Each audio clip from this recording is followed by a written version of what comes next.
Assalamualaikum warahmatullahi wabarakatuh.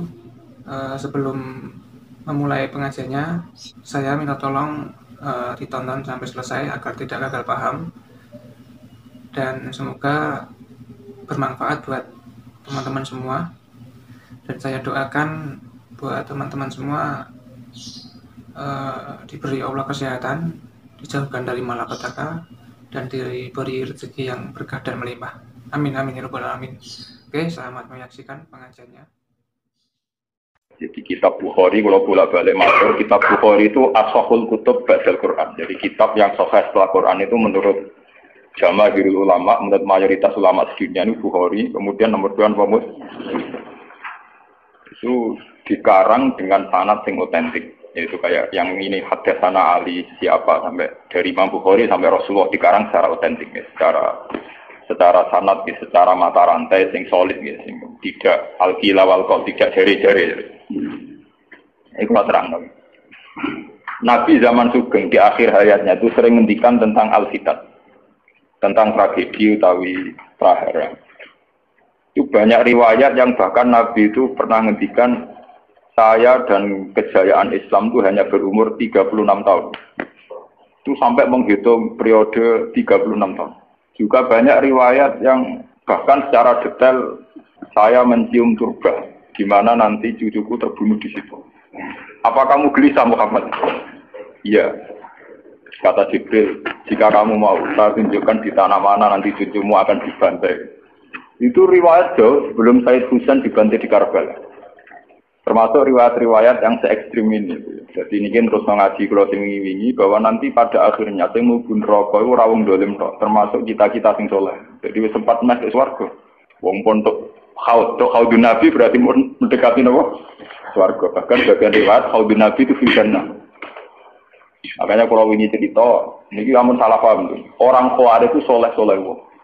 Justru karena kesalehannya itu melahirkan tragedi dalam Islam. Karena solehnya itu kemudian mengharamkan barang yang mubah, mewajibkan barang yang sebetulnya hanya sunnah. Penyakit wong soleh mesti begitu. Ane jajal awet ke itikaf ning masjid seminggu, soleh seminggu. Enggak metu perpal perempuan, enggak menjagongan ning omah. Ora eling pengen, padahal eling pangeran iso ning omah iso ning dalan. Cuma dene selerane kan ilinge ning masjid. Wong itikaf seminggu kok gegere kak. Enggak kan. Enggak kowe seneng pengajian ya ngono. Wong kene ora seneng ngaji sing teko kok wong limo. Gelem dijak apik ta ora? Padahal ning omah ngurmat anake ya apik. Paham ya? Ning pasar dagang rumah anak putu ya apik. Cuma ABM kan kiai dari pelepak-pelepok ning masjid. Tapi gara-gara pelepak-pelepok ning masjid seminggu gegere tengah. Terus menfonis orang lain. Wah ada. Jadi sebentuk kesalehan itu pasti melahirkan tragedi. Itu tadi, kamu iktikaf di masjid seminggu saja. Kamu akan janggal sama orang-orang yang berkeliaran di jalan-jalan. Hanya kamu anggap tidak sebaik kamu. Kapan ingat Tuhan kalau di jalan-jalan terus? Kamu nyai di satu daerah yang ngaji 10, 20. Nanti kamu kecewa. Orang sini gak seneng ngaji, gak seneng kebenaran, gak seneng kebaikan. Padahal orang yang di rumah mungkin merawat anaknya juga ibadah. Gitu ya. Merawat keluarganya juga ibadah. Hanya karena dia tidak ngaji sama kamu anggap tidak ibadah. Padahal di rumah juga ibadah dia.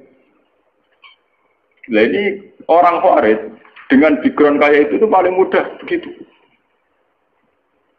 Sehingga orang-orang ini nanti ketika sudah sampai ke surga, kemudian ketemu Nabi, karena Nabi mau disampaikan ke Khaudun Nabi. Dia mau sampai ke telaga Nabi. Tapi pas mau sampai ke telaga, terus Nabi diingatkan oleh Allah, Mas, mereka tidak layak masuk surga.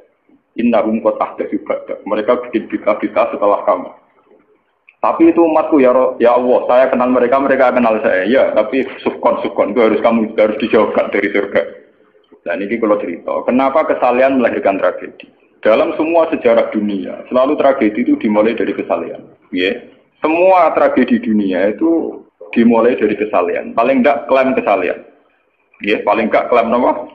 Kesalehan. Karena semua sebentuk kesalehan atas nama agama tentu langsung dikaitkan dengan Allah. Bertautan dengan hukum Allah. Kalau sudah kamu yakin itu hukum Allah, tentu kamu dengan mudah akan menghukumi kafir siapa saja yang menentang. Karena kamu anggap melecehkan hukum Allah. Akhir dari itu tentu kamu akan tahlil dam. Nak ngono wong iku halal darah. Ini rungokno tenan. Karena setiap pelanggaran atas nama agama tentu dianggap melanggar hukum Allah.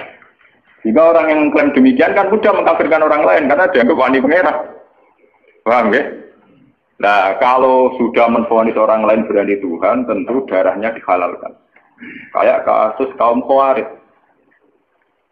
Sebetulnya saat Ali Muawiyah itu melakukan konflik atau terjadi konflik, saling bunuh, saling perang, kelompoknya Ali Muawiyah saling serang, itu kan tragedi duniawi biasa. Dalam hidup pasti ada gejolak, ada demonstrasi, ya, ada perebutan kekuasaan. Sebetulnya itu kan fenomena sosial biasa. Misalnya kiai drengki-drengkinan, mau kiai drengkinan bakul bakso kan kamu, bakul bakso drengki-drengkinan itu bakul. Orang malah bakul es rukun, tidak bisa kamu logika panas musuhnya adem, bakul bakso jejer bakul es rukun, bakul mangan bakso tuku. Tapi bakul es pada adem itu tukar. Mergo saingan, itu nunjukno anak saingan tak jenis. Mulane kok aku rada aman. Mergo sing nyaingi aku kudu alime sekali beraku aman. Paling wong saingi yo ku adir wis lomba. Padha kelas-kelas ringan kan musuhe iki kelas. Ora kena ngalim tulisan kaliber. Dadi rapati musuh. Maksudnya ngalime kaliber terus fasilitas biasa. Wong rapati nyucu, wong rapati hormati, wong ape drengki apa? Kalau yo mak turu temangsang ning kos drengki apa? Mun kula elmoni ya, jadi wong rapati drengki mun kula elmoni. Dadi ngalime kaliber fasilitas biasa. Wah aman. Kok kayak gitu. Aman, itu istiadat jadi untuk menjaga keamanan. Ngali merah kali pernah di wong nyucup wong debar, mesti wong mencet lah. Kali memsepi, kok wong debar gegere. Nah itu termasuk strategi ngadepi apa prahara. Artinya sakit di ilmu nih, sebenarnya secara ijtihad itu bisa apa? Bisa ilmu. Dan kula biasa mama-mama teng kula mriko nggih umbal we anak kula. Enggak, nggih biasa ana mobil direm kes monggo bareng kula. Kak lagi benefit. Kula betul mobil, nah ono mau muter pirang-pirang. Nah itu memang gitu ya, karena kita trauma dengan sejarah. Ketika Khawarij meyakini Ali melahirkan sulmatan fiddin, melahirkan pencitraan agama. Salmatan fiddin, sulmatan fiddin itu pencitraan agama. Muawiyah juga dituduh demikian, salmatan fiddin. Akhirnya orang Khawarij lewat kelompoknya itu ada sekelompok orang yang ditugasi membunuh Ali, ditugasi membunuh Muawiyah, dan ditugasi membunuh Amr bin As di Mesir. Semua tokoh-tokoh besar Islam itu melahirkan tragedi Islam, harus dibunuh semua. Itu yang keputusan gitu itu lewat kesalehan. Mereka orang-orang soleh, orang-orang khusyuk, senang iktikaf, senang zikir. Dia punya keputusan sing lahirno tragedi dalam Islam. Makanya kamu jangan kaget, kenapa di Irak itu banyak perang saudara, di Mesir, di Sudan, di Khartoum, di Darfur, di Somalia. Itu kalau sudah perang berani mati, karena mereka mengatasnamakan agama. Nah, kalau agama berarti merasa dia punya titah Allah, titah Tuhan. Sehingga kelompok lain, ya orang Sunni, Bantai, Syiah, Ahmad Sunni itu biasa. Makanya kita disyukur, kalau bolak-balik kita harus syukur sebagai bangsa Indonesia. Bangsa Indonesia di filosofi berdol guri, soalnya bergeremeng-geremeng lah neng guri, orang terus ini kita syukur jadi wong Jawa. Cari rasa cocok, bisa menggundal gitu. Misalnya rasa-rasaran kiai beda partai yang menggundal, bagus sekali. Karena ada sampai pembunuhan. Paling banter yang dikisih pelatihan ngirim tarmihim. Ayo tak pikir ramahan gini, tak pikir foto ramahan tindak. Ya paling misalnya mati dikisih yang ngelusi titik. Orang yang mati. Paham? Semenjak itu tragedi itu tidak dimulai dibunuh non-Muslim, tapi dibunuh orang Islam. Semenjak peristiwa Ali Muawiyah. Dulu Umar itu matinya masih keren. Umar itu dibunuh oleh seorang Yahudi, Abu Lulu, seorang Majusi, Abu Lulu al-Majusi. Era Utsman banyak riwayat mengatakan yang membunuh itu banyak yang tidak Islam. Tapi era Ali, Muawiyah sampai Said Husain itu yang membunuh orang Islam semua. Bahkan sulahahum, orang-orang yang kategorinya so. Wong soleh pancen payah. Kayak Madin ora kenal aku ngukumi wong murtad itu biasa. Karena daftar kemurtadan dalam kitab-kitab salaf itu terlalu banyak. Sama kalau ngaji sulam taubat, sulam sabina itu berapa mudah, betapa mudah orang-orang masuk kategori nomor. Wan teng pondok kula ora tak rego ajaran. Wah ta sing kiai tanglet kula, Gus yo mboten nglebokno ajaran iki pondok jenengan. Lagi bantah aku apa takok? Nak bantah ya bantah-bantahan, nak takok tak jawab. Ini umum kula perhitung dong, itu memang resiko. Resiko ada takfir. Bukan kitabnya yang salah. Kita kalau tidak punya khazanah banyak itu resiko. Jadi kalau baca kitab gitu harus punya khazanah yang lain yang apa? Banyak. Sehingga tidak mudah mentakfirkan orang atau memurtadkan. Semenjak Ali Muawiyah tragedi karena kelompok-kelompok soleh itu menvonis Ali itu murtad atau Muawiyah itu murtad. Kemudian diteruskan. Kalau gitu halal darahnya. Akhirnya dibunuh.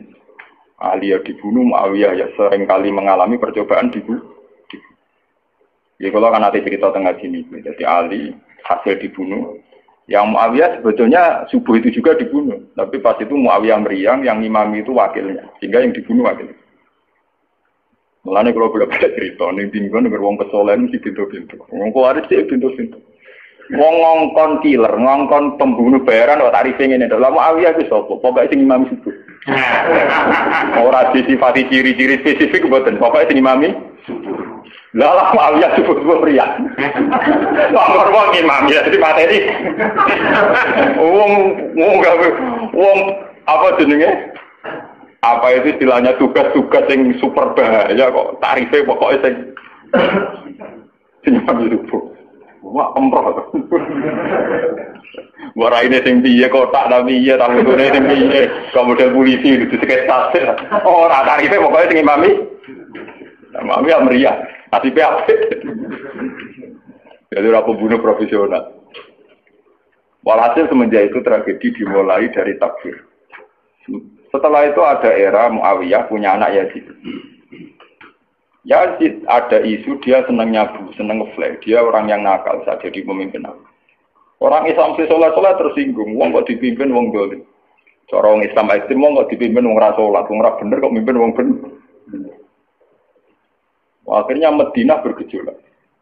Madinah bergejolak ini kemudian banyak yang mervokasi Said Husain supaya ngambil alih kepemimpinan sinten. Nah, sampai tak cerita di tragedi kita lihat.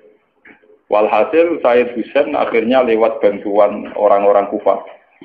Orang Kufah itu saat ini dari wilayah Irak. Ya. Jadi kayak Kufah, Asfahan, terus Nahrawan itu ikut wilayah Irak. Ketika Irak pecah dengan Iran, ikut wilayah apa? Iran. Dulu yang situ semua itu namanya orang dulu kalau bilang Kufah sama Basra.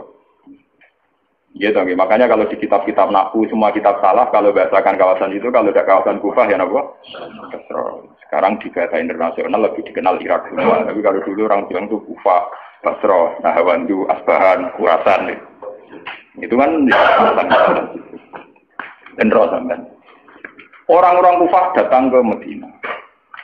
Ya Husain, karena yang itu zalim, kita yang nanti di Kufah siap membeat jenengan jadi khalifah, siap dukung jenengan jadi apa? Khalifah. Ini ku mengkudeta kepemimpinan ya. Said Husain sebagai orang senior, beliau konsultasi sama Said Ibnu Abbas. Ibnu Abbas itu pernah paman, karena Ibnu Abbas itu misananya Nabi. Ya, Ibnu Abbas itu kan misanan sinten Nabi. Beliau itu sugeng nanti era Said Husain ya. Ibnu Abbas sugeng nanti era Said Husain. Ketika Said Husain konsultasi sama Ibnu Abbas, dihentikan ini. Yabna ammi al-Kufah la tafi. Sopo sing ape dukung kowe? Tiang Kufah ya ammi. Wong Kufah ratu jujur. Wong Kufah itu bulet gak welet. Al-Kufah la tafi. Wong Kufah nak janji atau nepat. Dulu kayak kawasan Kufah ini sampai kalau cerita sejarah kan tiap daerah kan diterkenalan dewe-dewe. Ono daerah yang terkenal Bedol Guri, ono daerah terkenal Badoan. Ibu tenan ora tiap daerah kan diterkenalan dewe-dewe. Yang repot yang terkenal Bedol Guri, ono terkenal gak Madura Bado, ono terkenal daerah. Oh daerah kono medhit kabeh. Nak kawin nang Sunda, wah wani wong lanang kan tiap daerah dia terkenalan sendiri-sendiri. Paham ya? Karena perilaku budaya orang mesti ada ciri. Nah, itu di era itu, Kufah itu punya ciri khas al-Kufah latafi. Wong Kufah mesti raju. Tenang. Walhasil akhirnya Said Husain minta maklum ya, minta supaya dimaklumi. Ya Ami, saya ini sudah bertekad untuk menuruti permintaan orang-orang Kufah. Jadi meskipun paman saya melarang, saya tetap berangkat. Kata Ibn Abbas, ya sudah, kali itu jadi keputusan kamu. Mulanya Said Husain itu terkenal Said sing berengkel. Mulanya kena dititeni. Said sing turunan Husain, itu rata-rata berengkel-berengkel. Ini kados orang Iran, itu rata-rata Saidnya Husain.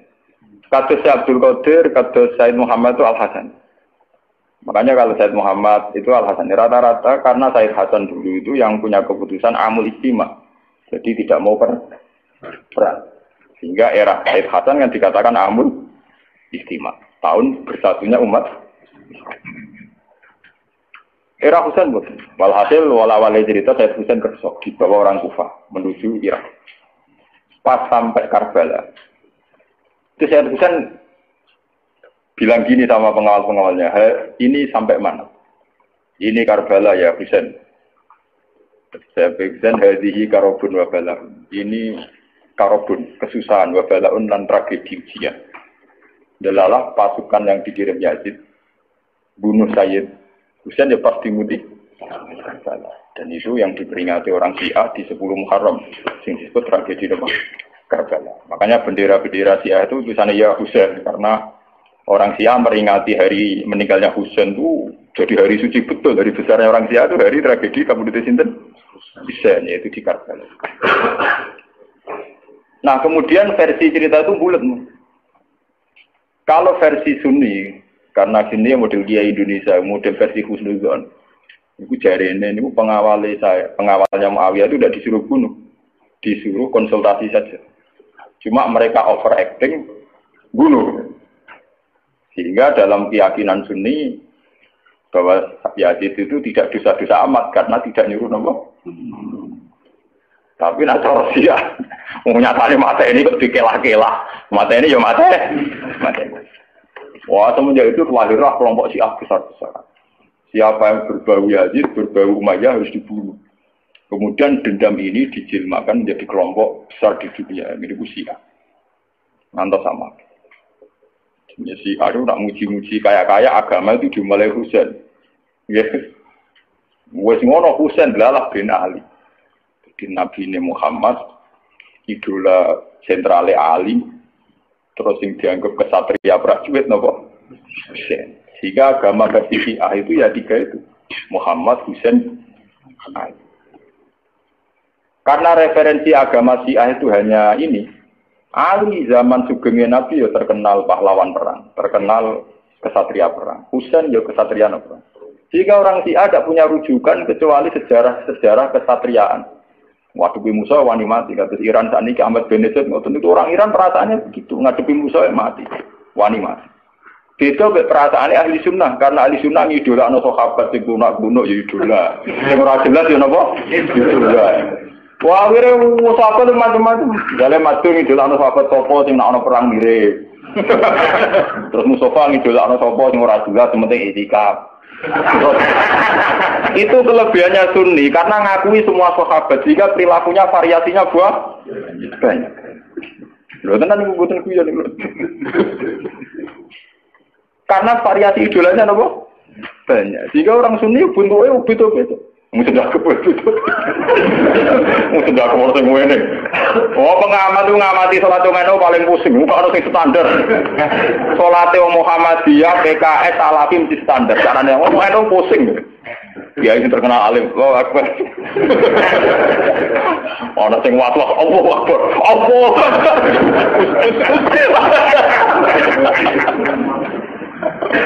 Oh, sedekah kok ora sing ngene, ana sing ngene, ana sing santai, ana sing lambene nganti ana selik. Karena orang Sunni terlalu banyak tokoh idola, karena keyakinan Sunni semua sahabat itu layak diikuti. Iku mbok barokah bolak nak kowe keyakinane wong Sunni iku semua sahabat layak napa? Diikuti. Sahabat macam-macam, akhirnya wong Sunni macam-macam. Itu beda dengan Syiah. Sentral sejarahnya di Husain. Husain sebagai martel perang atau kesatria perang. Ali terkenal Al-Qarrar, orang yang reputasinya juga tentang nama. Sehingga dalam terminologi Syiah itu tidak ada istilah bihikmati wal mau'izatil hasanah, sing sabar ngadepi musuh sing santun ora mahal tuh. Jawa niku mboten mahal. Paham ya?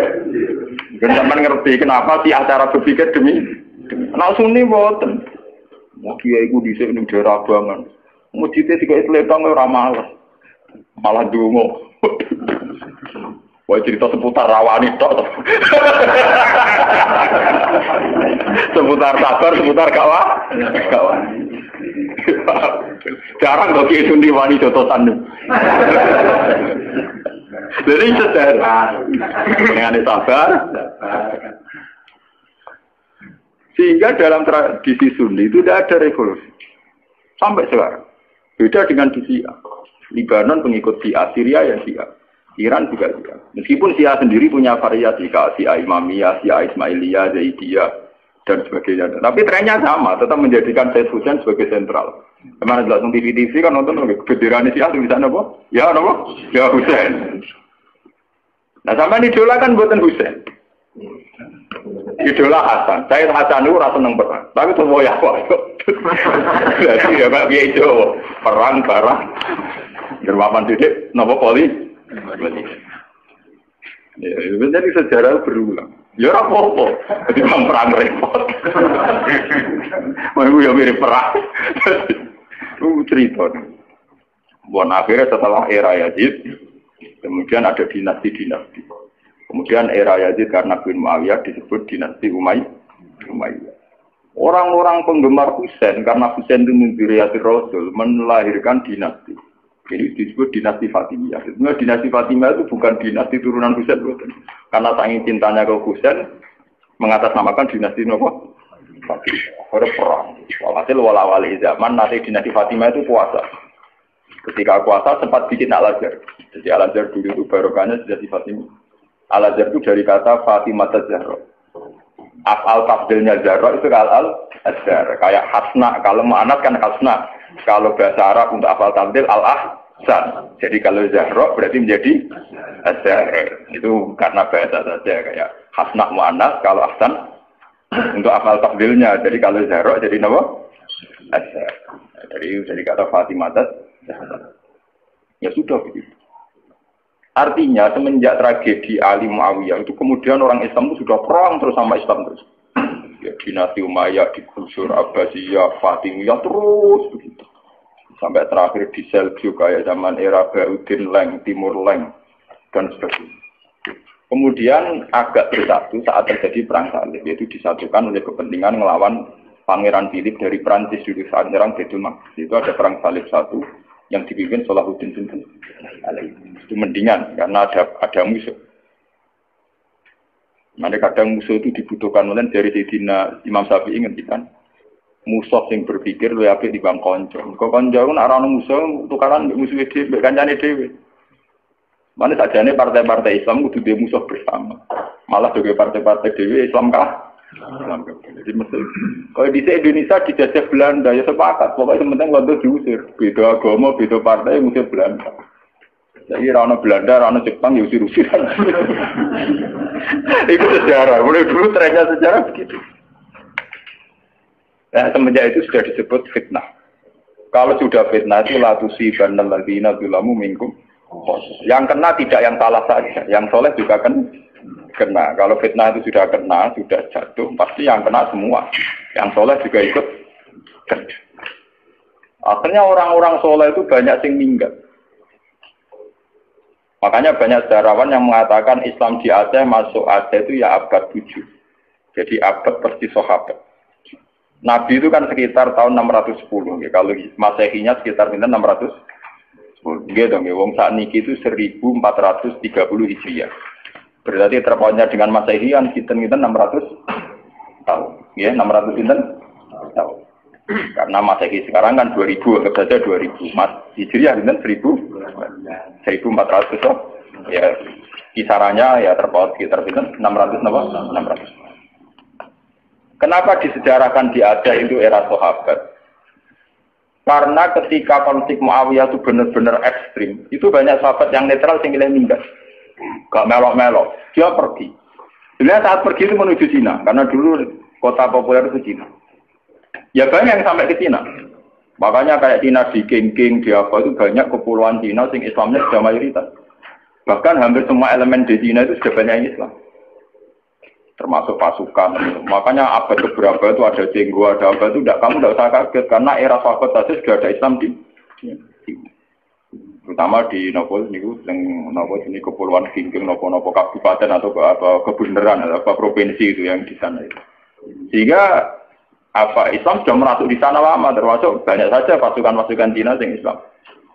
Makanya kayak cerita jenggo Islam, terus Masjid Sampokong di Semarang itu diyakini jenggo dzurriyyah Rasul, itu memang masuk akal. Dulu ketika tragedi itu memang banyak dzurriyyah Rasul yang pergi ke Cina. Nah itu ada nggak sampai Cina, bekas tatar, beberapa perak, pokoknya untuk sholat Malaka akhirnya tergambar doa. Sehingga Islam di Aceh tua betul. Orang sepakat pasti Islam pertama di Indonesia itu dia. Makanya secara faiz ya wajahnya orang Aceh itu lebih dekat ke Arab atau India. Karena dulu mbah-mbahnya itu kalau nggak Arab ya apa? Nah, Eropa nak tunggu lama tunggu. Orang Solo itu mesti asli made in Canada. Mau nih pesa ndak kereta.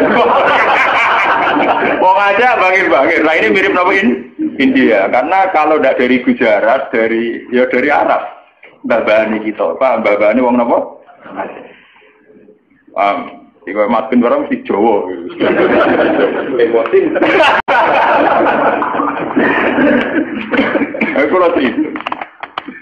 Sehingga ada Islam di Aceh itu ya barokahnya konflik. Ya barokahnya apa? Konflik.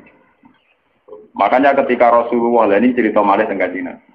Sebetulnya Nabi itu sempat diberitahu Tuhan, ya Muhammad. Ini kalau terus nama lagi tentang hati sokan. Nabi pernah cerita ke sahabat, saya berdoa 3 hal. Yang 2 dikabulkan Allah, yang 1 tidak. Terus sahabat tanya, yang 1 itu apa ya Rasulullah?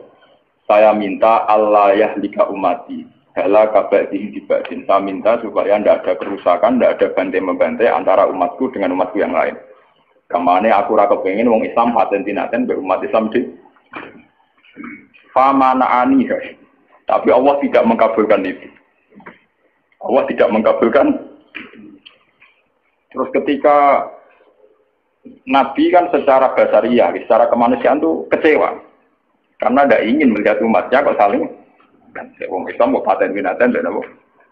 Nah pangeran sementara pangeran pun, ikut keputusan umat, aku sing roh hikmah. Menang kalah sing duwe-dunya ya menang. Wong proposal ae di kabulno kan ya sah. Jenenge napa? Proposal, permohonan. Tapi ternyata sejarah membuktikan teori itu bahwa yang benar ternyata Tuhan. Ketika orang Islam di Timur Tengah tidak nyaman dengan kondisi Timur Tengah, banyak yang minggat. Termasuk minggat yang Cina, akhirnya Islam yang Cina patang, minggat yang Aceh, akhirnya yang Aceh patang. Sama seperti Pangeran Diponegoro, Pangeran Dinowo itu tukaran kecewa mbek keraton do minggat. Akhirnya ono Islam teng Sulawesi, ono pangeran do berkeliaran itu. Berhubung tradisi pangeran kan mental mimpine kan pancet. Akhirnya do gawe pondok, gawe gerak. Lah mau tetep nang keraton meneng Taman Sari terus demenan terus malah repot. Nah, nang keraton nak penuh dengan kenikmatan. Membakar selir, pria punya selir, orang punya selir, ada punya apa? Artinya itu bukti bahwa semua keputusan Tuhan pasti mengandung hikmah. Malah nak ono kiai tukaran ning daerah iku apik. Tapi nak minggat malah apik. Mergo gak menyebar. Ukur ning ngono. Dadi nek tukaran kudune sing ming. Iku nanti iso menyep. Nak minggat dadi udun ning ngono. Zaman dulu sejarah pondok-pondok gede wae barokah tukaran kabeh. Saya ono Gus ning desa, Gus pondok gede. Mergo ning pondok induk itu karang. Wah, akhirnya nyebar. Zaman tanya saja, sejarah melilir boyo kerabat sampai. Ada pondok di Pandan Aran, ada pondok apa? Mesti barokah itu kah? Orang kok munafik. Lho kula niku keluarga kiai lho. Saya dari keluarga dinasti Latem. Dulu banyak ada cocok akhirnya nyebar. Ki Hamid Pasuruan itu keluarga saya, itu misanan sama bapak saya. Tukaran nyebar. Banyak Pak Lukman rata-rata orang minggat kok Tuban. Itu penting itu tadi kadang cuma repot kadang untuk karena orang minggat lah. Jadi ujung. Berarti perlu minggat. Nah ini cerita. Sampai tanya sejarah manapun, baru kayak orang Islam ning Cina itu baru kayak tukaran, baru kayak minggat. Islam di Aceh juga baru kayak apa? Itu begitu sejarahnya memang begitu. Makanya dalam hukum takdir itu begitu. Takdir itu kadang tidak menyenangkan secara syariat, tapi takdir nggak bisa dilawan. Ya karena itu tadi, itu sudah Tuhan. Tuhan itu kalau dengan hak prerogatifnya sebagai Tuhan mesti jawabnya ini alamu malah salah. Saya tahu apa yang kalian tidak. Pengiran suatu mau konge, bahwa ini alamu salah no. Aku luwe roh, mungkin mau makhluk roh. Itu sejarah. Kemudian bahkan sebagian riwayat mengatakan ini yang sejarah paling ekstrim. Zuriyahnya Husain itu banyak habaib-habaib yang alim, yang bahkan mensyaratkan nggak boleh nikah sama Sarifah, harus nikah sama Ajab. Makanya banyak Said bin Yahya bin Bafadol atau Belfake itu banyak yang segak rai Said jelas. Rai ini, saya kadang rai Cino, ya kayak Cenggu barang itu. Saya pernah ditanya, apa mungkin Guseng Zuriyah Rasul, tapi raine kok Cina? Meripati ya sih. Dulu ketika banyak pembantaian karena orang memburu zuriyahnya Husain. Ya, sejarah itu kan kayak film-film Cina. Karena takut zuriyahnya Husain itu nanti melawan, mengkudeta, banyak orang yang berburu zuriyahnya Husain mau dibantai. Sehingga untuk mensiasati itu, banyak yang harus kawin sama orang non-Arab. Dan raine pesek atau keriting, pokoknya serah ketara arah. Paham? Sehingga banyak zuriyah Rasulnya yang sudah secara wajah, secara postur sudah ada kayak zuriyah Rasul. Padahal silsilahnya jelas sampai Nabi. Itu dulu bagian dari strategi menghindari pembantaian. Makanya kamu jangan kaget. Misalnya istrinya Sari Budatua Cina, putri Sempo Cina. Cina kok natape dok kanjeng. Saya itu ngaji aku roh, ngenteni dikandani. Itu sejarahnya memang begitu, memang disengaja dulu dari babahnya apa? Artinya ya mungkin tuh kalau beda turunan Nabi. Nah turunan Nabi keluarganya Nabi, nah, keluarga yang untuk Nabi Jahal Abu Lahab barang.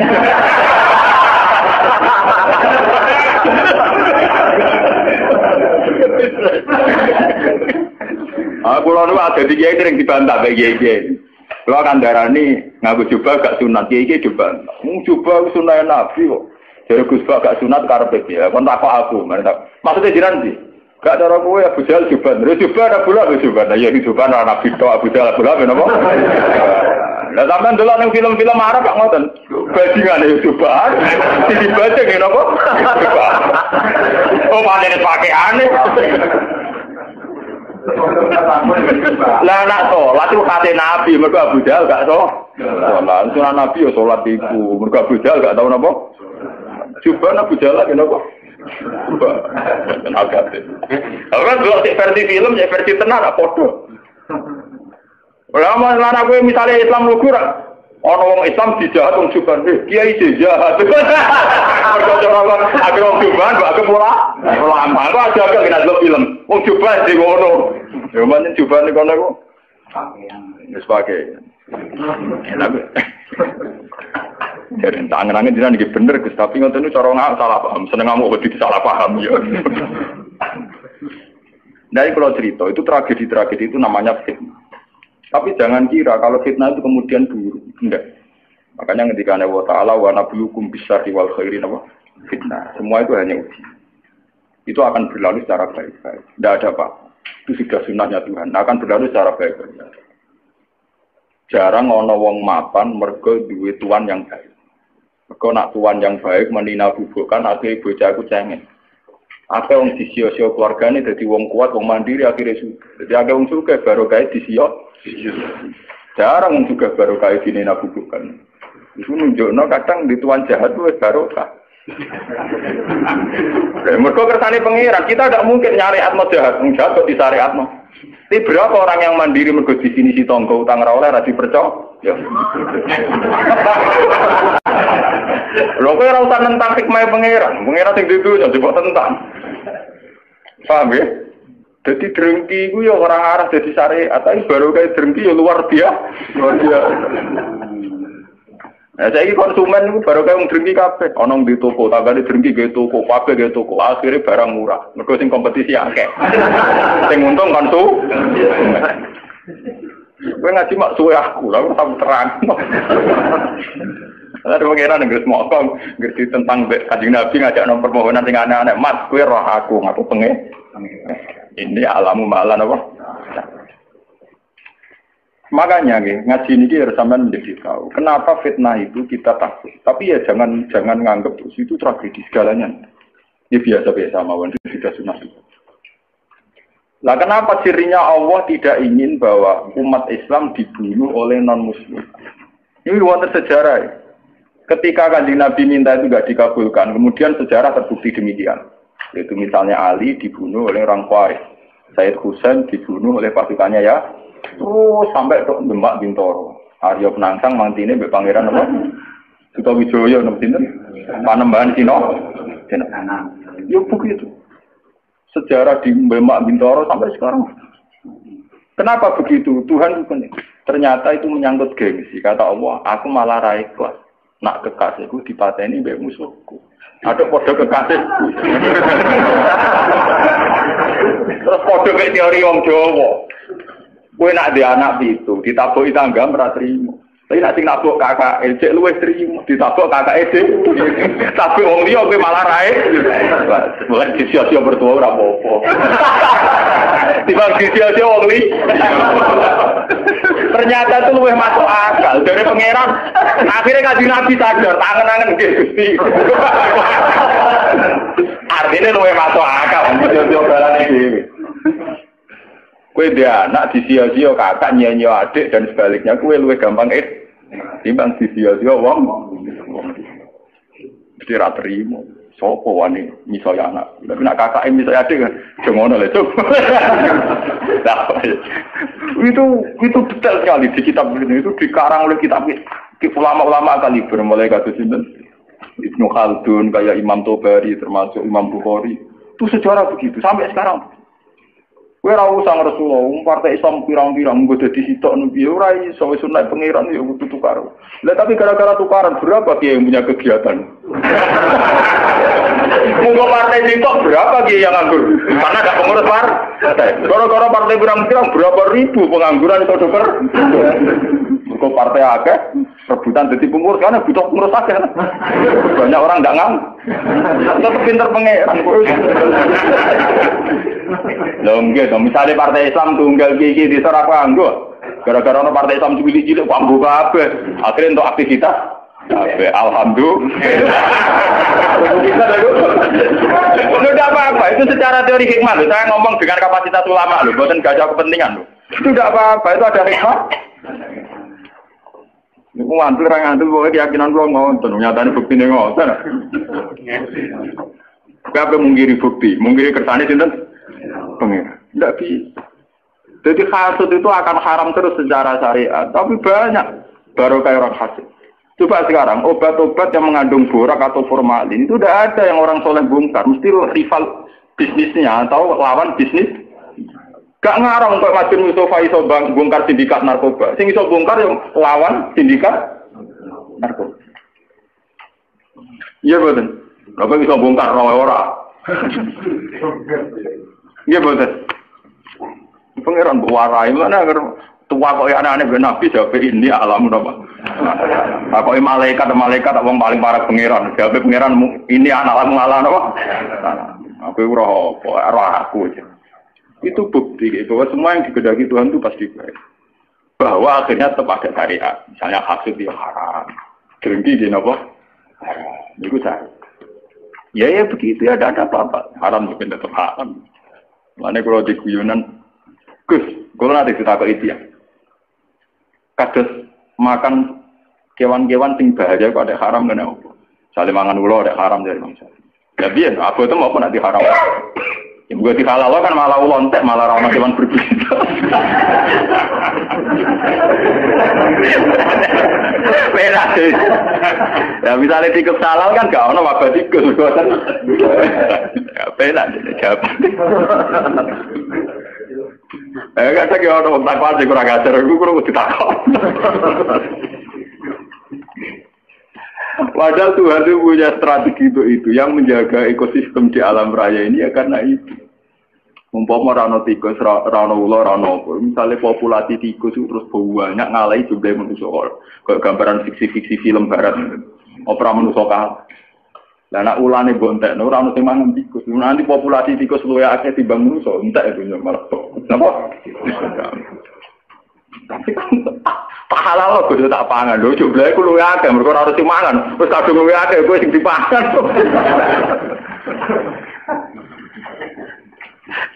Itu memang repot ya, menyangkut hal-hal begitu itu memang repot. Tapi semenjak ngaji ini sampai anak kantor bahwa ternyata Islam di Aceh sampai Cina, bahkan sampai teng Samarkandi, Tashkent, teng Bukhara, Azerbaijan, Tajikistan, itu dulu itu barokahnya konflik semua.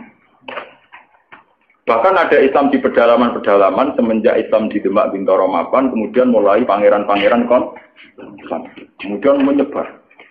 Ada yang moh nenggone keraton jadi resi, ono sing jadi ulama, ono sing jadi pangeran di kampung-kampung. Makanya kayak di Ponorogo sejarahnya dia bikin gerakan. Kemudian perilaku hidupnya dintekno nggo nulis takrib. Makanya terus yang dikenang beliau punya tulisan tangan apa? Takrib. Nah, mungkin dia nyaman ning keraton nak malah ning Taman Sari. Dia ono hikmah minggat terus jadi ulama. Jadi itu maksud itu sudah hikmahnya Tuhan. Bagi kalau terpakan, nah ini sing niku guyon ini sing bakat sing ekstrim. Kembali lagi. Lah kenapa orang-orang khawarij, orang-orang soleh itu kemudian secara kriteria masuk surga, harusnya masuk surga karena mereka sholat, mereka soleh, mereka ibadah. Tapi ketika mendekati haudur Rasul, ya mendekati haudur Rasul, pas diundang Nabi mau masuk haud, dilingno pengiran mat, innahum qad ahdatsu ba'da.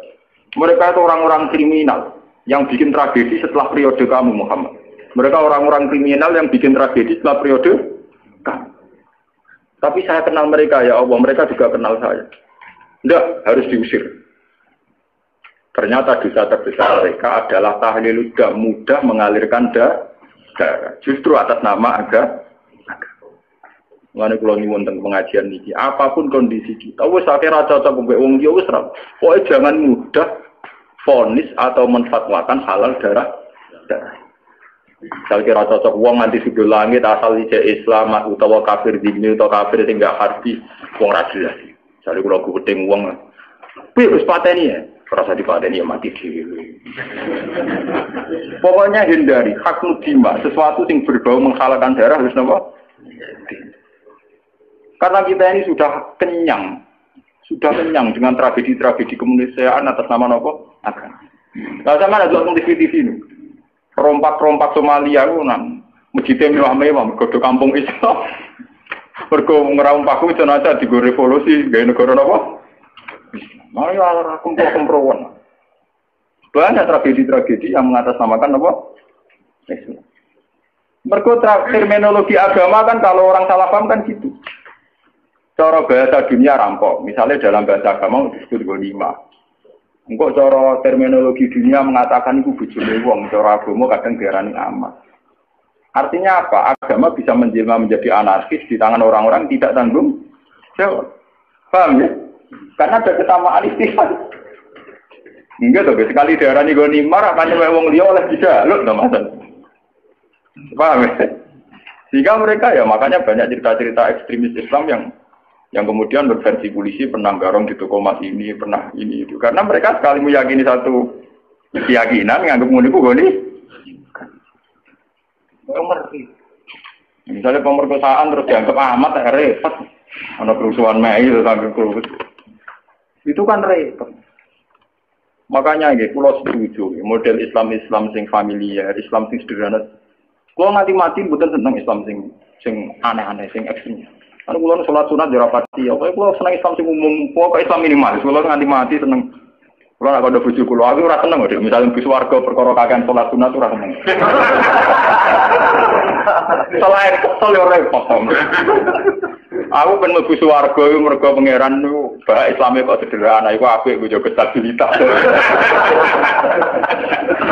Nggo jaga apa? Kok repot. Ngarepin rahmat Allah Jember ambus warga kok syaratnya kok repot ngono. Nek kadung rahmat Jember ambus warga sing syaratnya mini.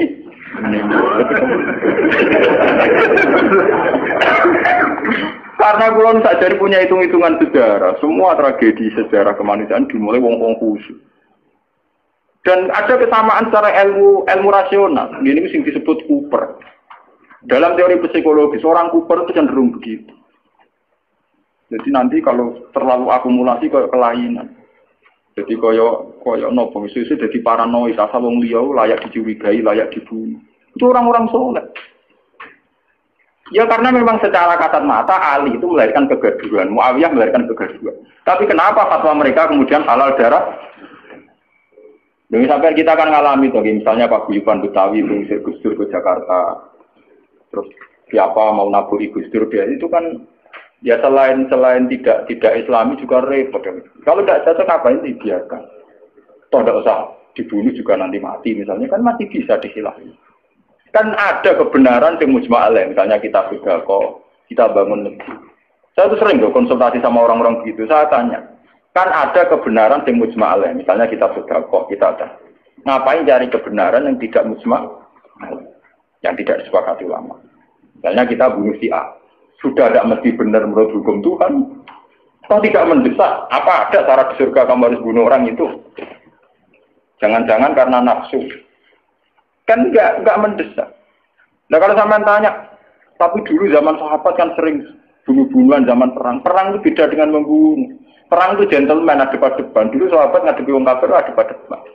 Nah kalau membunuh menikam dari belakang itu udah perang, udah bunuh-bunuhan, kamu bunuh sepihak. Wong lagi kongkong-kongkong kok patahin. Ada tunggal, mun depan gerawani. Perang itu kan ada depan. Makanya yang dialami Nabi dan sahabat itu perang, bukan membunuh. Meskipun efek dari perang membunuh.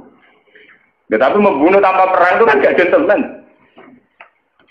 Misalnya wong pas ngaji ini dibom, mau wong pas kongkong kayak ini warung nopo, itu kan sepihak kan.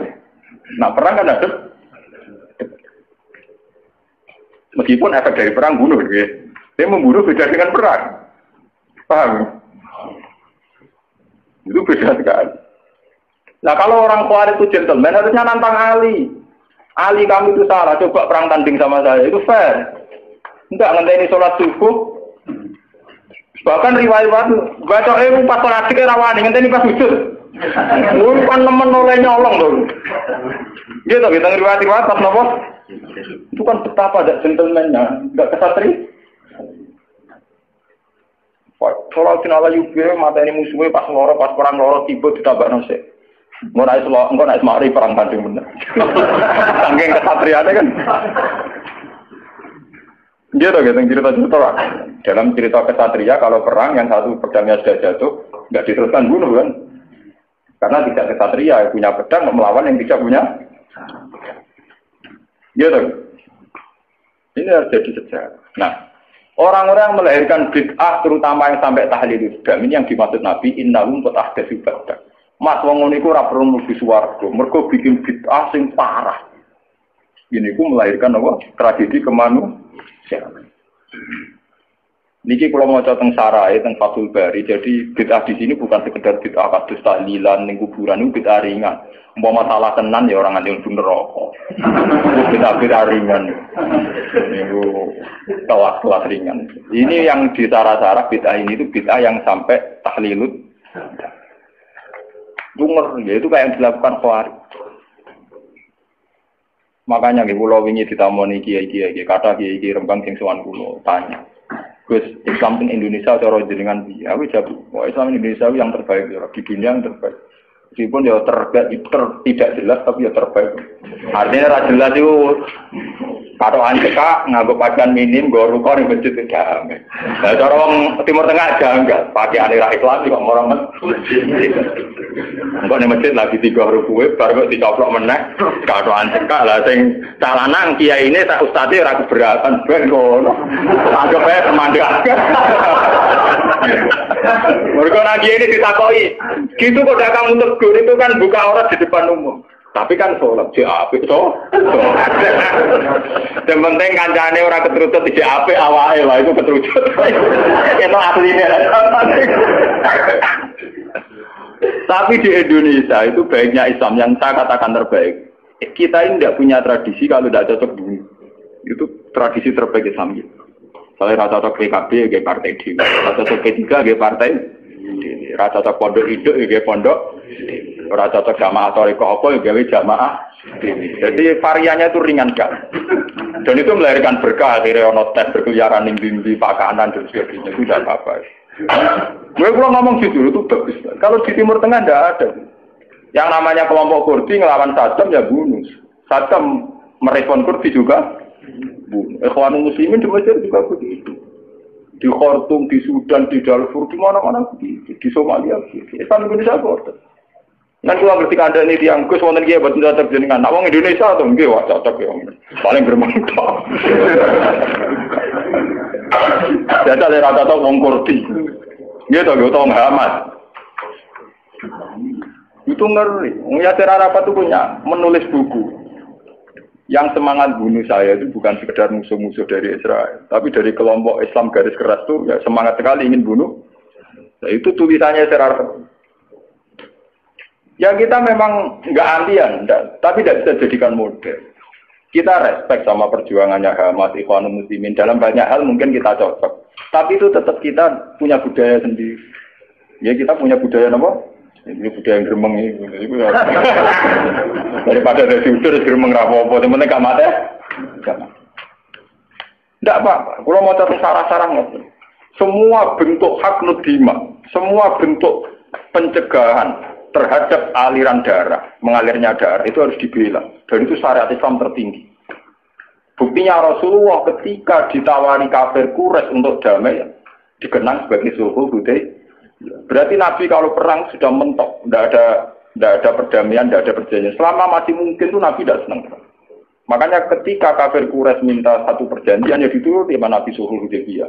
Dulu ketika di Madinah ada piagam Madinah juga dituruti. Jadi perang itu sudah mentok. Islam berusaha semaksimal mungkin supaya perang tidak ada, pertumpahan darah tidak ada.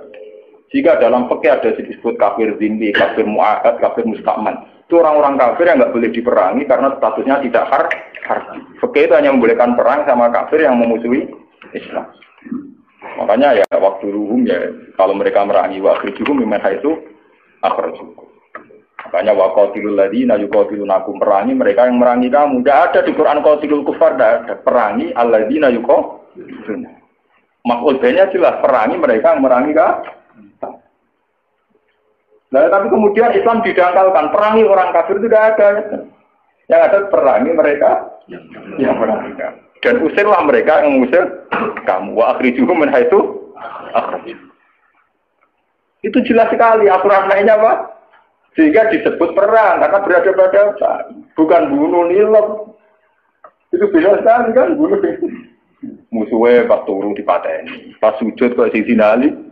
Jadi adikan orang Khawarij itu tidak cocok Ali terus, ya Ali saya tidak cocok kamu ya perang tanding apa? Gentle. Kayak Ali rata cocok Amr bin As bisa perang tanding. Amr bin As itu panglima terbaiknya Muawiyah, rata cocok Ali tidak perang tanding. Mereka Amr bin As ngerti Ali senengane perang. Tapi Ali kan di pengapesan disebut karoma wajah itu jadi ini mereka rata roh aurat.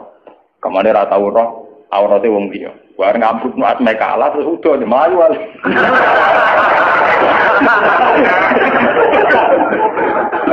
Ya nanti tahu gue tenang gue.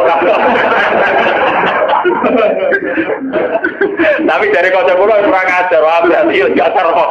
Lah ini kok pelaju bergopo, roh Abu Bakar sudah tahu roh. Berarti tetap tahu roh. Pelaju bergo dari roh, berarti ya tahu roh. Tetap tahu roh, gue setelah itu arah roh.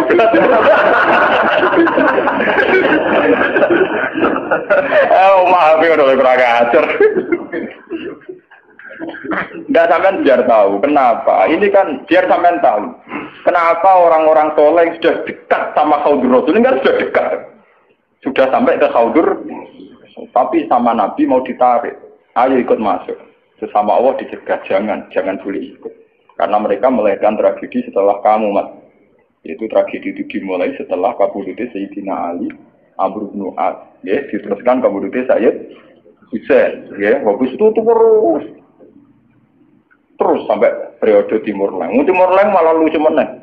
pidato tenggene sakniki teng Konstantinopel gitu ya, kawasan Turki, kawasan dene uga negara Islam mantan budak. Mulane ora ana pemimpin sejati kecuali sangka keluarga budak tong biasa. Ora ana pemimpin sejati ning perang kok keluarga priyayi. Mergo mulai dhisik wong priyayi rapati wani mati wong kena riwe kicrat-kicrat. Anak mantan wong cilik kena peso ya biasa ditabuki wong ya napa? Ya, penting nak dadi tokoh. Mergo nekate gak karu. Dia filosofinya jelas. Ketika ditanya ingin nyerang Mesir, nyerang Medina, nyerang mana-mana. Sebagaimana hanya ada satu Tuhan, juga harus ada hanya satu raja. Islam kan? Untung dia sungkan agak Ibnu Khaldun. Jadi dia itu satu-satunya raja yang kepengen negara Islam sedunia. Rojo diwe dikirimi surat, agar gak melok afiliasi dengan kerajaan dia diserang. Periode Timur Leste. Ya semua kerajaan dulu memang begitu, kayak Majapahit, anggarono kerajaan kecil disurati, melok utawa diserang. Nah melok ya terima jadi kadipaten. Nah ragil melok di. Ya Timur Leste begitu.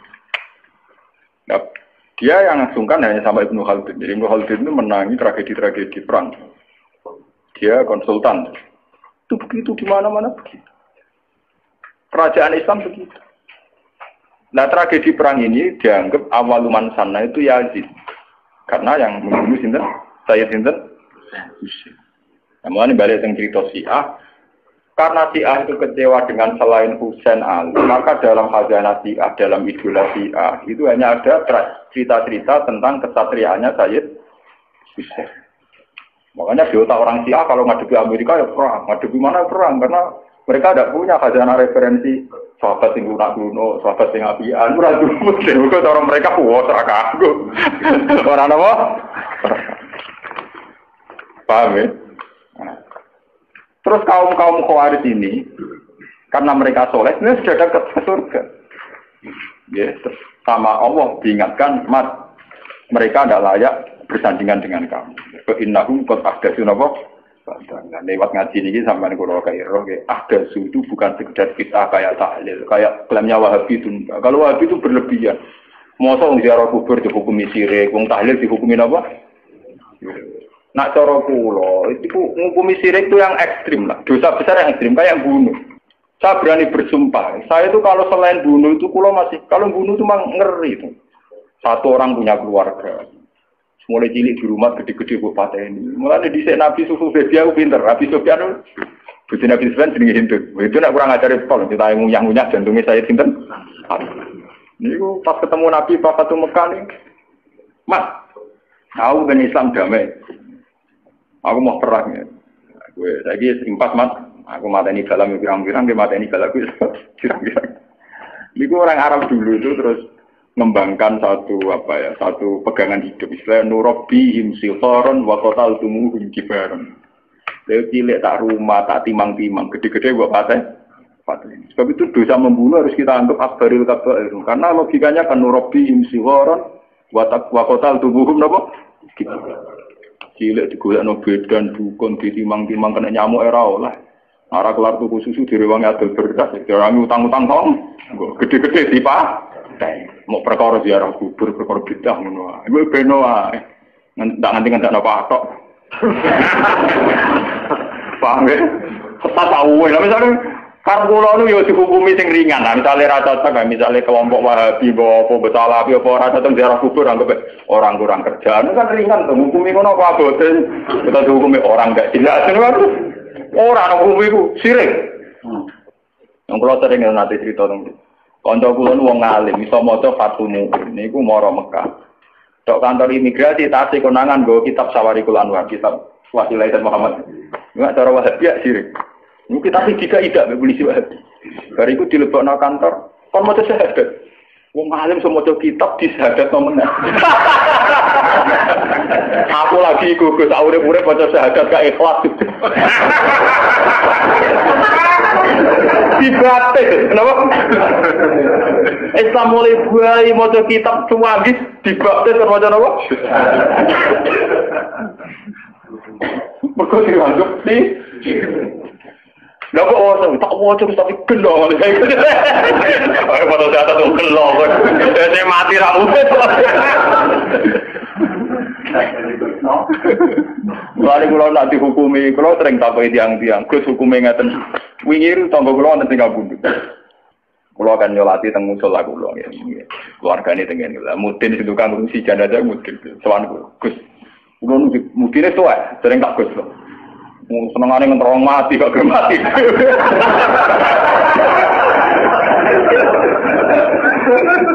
Akhirnya bakal gue, dan sering soal gue. Ini gue koncokan bapak. Sering dipanggil kok. Gak kau tak mati, aku lah yang mau jadi mudin, dia mati malah lorok. Malah rano sing naut kan. Seneng joki ini gue, mereka bagian talkin, tak bagian ini gue betul nanti burun talkin. Pertama toko-toko ya darah ini, bisbak yang dia, jadi tak kandani. Waktu kabur aku, mudin mari nganggur. Tapi kalau kan sekuen, keluarganya kon, enggak jatah kamu gak nemudin. Ini tanggal tenggu, Gus. Wonten tonggo, Gus. Niku nak sholat niku madengetan. Saat itu namung setunggal. Aliran kepercayaan bono.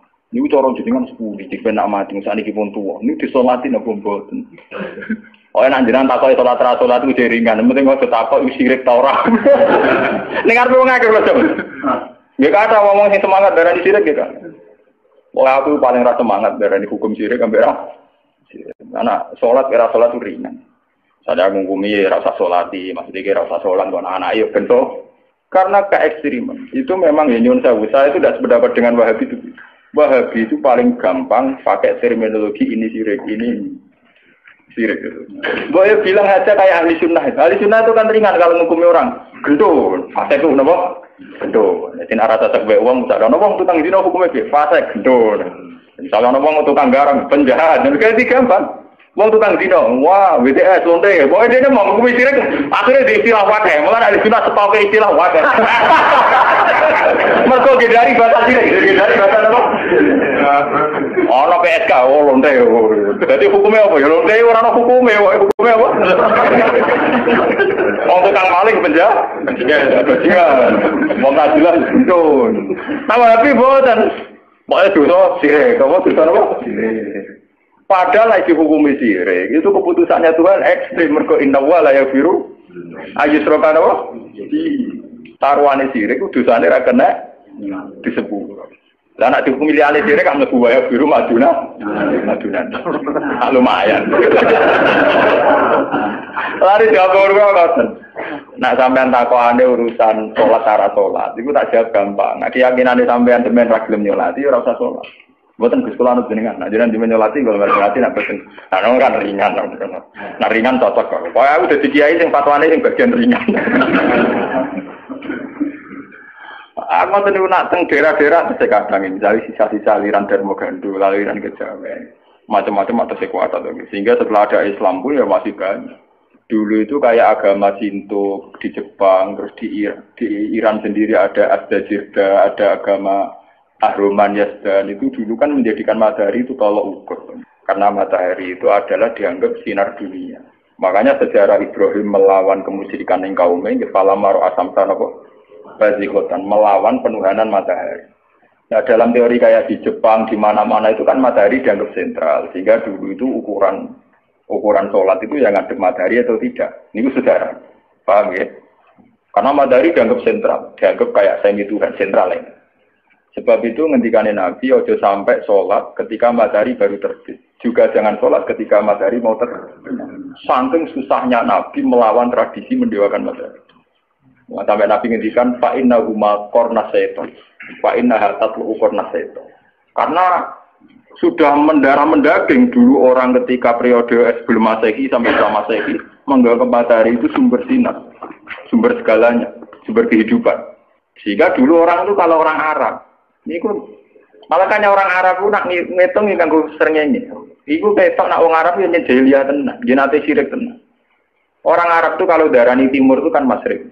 Nak darani kulon Mas. Terus nak darani napa mriki budi? Kidul. Kidul iku napa janubi. Napa? Janubi. Sing kiwa napa? Simas. Iku nunjukno nak kemungkinan apa dalam otak orang Arab itu bayangan wong madhep ngetan. Sehingga ukuran itu begitu, masyrik, maghrib, terus ini apa? Mereka umpama bayangane wong Arab ku madhep ngalor to ngidul jadinya ndak begitu. Kok balen iki. Umpama wong Arab bayangane madhep ngalor ngeten maksud lho. Itu kan berarti sini itu kenal Maghrib, sini kenal Maghrib. Tapi wong Arab kan carane ngukurin begini. Jika sana punya nama Maghrib, sana punya nama Maghrib. Terus ini tuh tidak punya nama. Namanya ini Janubi sama apa? Intinya orang Arab kan bayangannya wong nama semulan madhep ngetan itu. Paham belum maksudnya? Artinya mereka menghadap matahari kan? Lah menghadap dalam sebelum ada agama tentu dengan arti nyembah atau mendewa. Paham ya? Paham ya? Itu sejarah. Jadi nganti bahasa Arabnya ketok dimulai kok bayangan wong madhep. Ya, ya madhep pinter. Mulane Islam antipati ono salat kok. Wae medune srengenge utawa wae surupe. Utawa wae srengenge ning tengah. Lho nabi sing dilawan ku ukuran srengenge kan. Kau oleh sholat pas srengenge metu. Surup ya ora oleh. Pas ning tengah-tengah. Ya. Mana kalau seneng kalau kepada ulama itu aku sing rapati sholat. Aku semangat duha malah tengah itu aja berarti tak. Mungkin kalau itu nggak, kadang-kadang pada dia ini tak itu, secara syariat no, nah itu dasar cocok. Ini pun nunjuk betapa yang namanya matahari itu dianggap sentral. Jika sisa-sisa aliran-aliran kepercayaan sing dewakan matahari itu banyak. Ya, ini bersamaan roh sejarah. Sebab itu Nabi juga melawan dengan cara itu. Zaman Nabi Ibrahim yang ngoten falam maru asam sabaji wa tangqala hadza rabbi hadza akbar. Ketika era Nabi Muhammad ngaramno salat fil awqat al makruha, batasannya matahari semua. Alasannya Nabi nopo? Fa innahuma tatlu'u qarnat. Iku bareng ngambek selerane setan. Cara iki ku ana manani iku pas setan ngetokno sumune, ngetokno kedikjayaan. Jadi setan memprovokasi manusia, delok oleh pentingnya matahari. Delok oleh betapa matahari menjadi sentral kehidupan. Delok oleh matahari sebagai yang segalanya. Nah, karena matahari itu diposisikan demikian oleh wasa itu setan, orang terus menghadap matahari. Pas menghadap karena belum ada agama tentu dengan arti menyembah atau mendewa. Nah, Islam itu jangan sampai mirip-mirip kayak itu. Nah, caranya mirip belas. Ojo gue sholat, ada gue ngopi, dan nggak empuk, pokoknya. Paham ya? Jadi orang gunanya santri-santri yang gereja rokokan. Benjorongmu yang haram Allah. Wong haram liane ya kira. Cara baca pulang ngoten. Gus kula tetep rokok. Lah jare mu'i rokok haram. Malah Gus sing haram ra rokok tok bodoni ya haram ndok wis. Wis biasa Gus kalau haram. Wah, malah parah. Sing haram ra iku tok. Ya, karena aliran-aliran sesat itu Pak. Paham ya, jadi waktu ngaji ini sampai ngerti. Jadi saya mohon ya, kalau ngaji bertaruh tenan di depan Tuhan. Kalau istikharoi, kalau pikir, kalau bikin paket ini, kalau istikharoi, kalau pikir. Memang bid'ah itu tinggal satu saja, nah, kita harus jauh. Yaitu gampang tahlilut. Terus tak sampai standar gremeng ya lah. Nara cocok begitu gremeng itu, ngerasani ngajak bolo-bolo, itu ringan-ringan. Kali rasa cocok bertua mantu, rasukwah, jelas, itu kan ringan tuh. Kalau Mbak Kiai partai ini itu, maksudnya biar kok malah partai itu. Maksudnya raja, saya raja lah orang ngakoni kan jelas.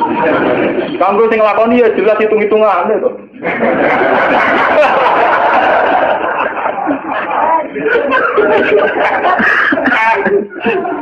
Oh, mau nyerah malah ngakoni ya orang hitung-hitungan. Aku sing ngakoni ya jelas. Nanti kalau kertas kok ikut sudah nak buat derek nyalek-nyalek tahu apa. Soalnya nambah laris, gara-gara kalau jago peragi politik, jadi tamu kalau kayak kata, tapi tak pisau ya mereka. Aku lama takut hukum tak jawab bang. Takut partai-partai pusolihin, anti partai dolimin. Nanti kalau tak, berarti jenengan golput. Orang ya tetap milah, tapi separuh aja.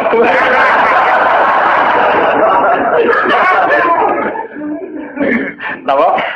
Separuh. Pun kalau terus nongin. Eleng-eleng ya, inna bukot ahdatu. Padahal orang-orang itu sing disebut Nabi laya ridu alaiya toko akwamun piro-piro kaum a'rifuhum wa ya'rifu. Mereka saya tahu dan mereka juga tahu tak? Iku wae akibatnya sumayu halu baini wa bai. Itu ngendikane ulama teng sarah-sarah itu karena mereka mudah tahlilut. Sampai jangan terprovokasi sama bid'ah di luar ahli hidam itu ringan. Ringan.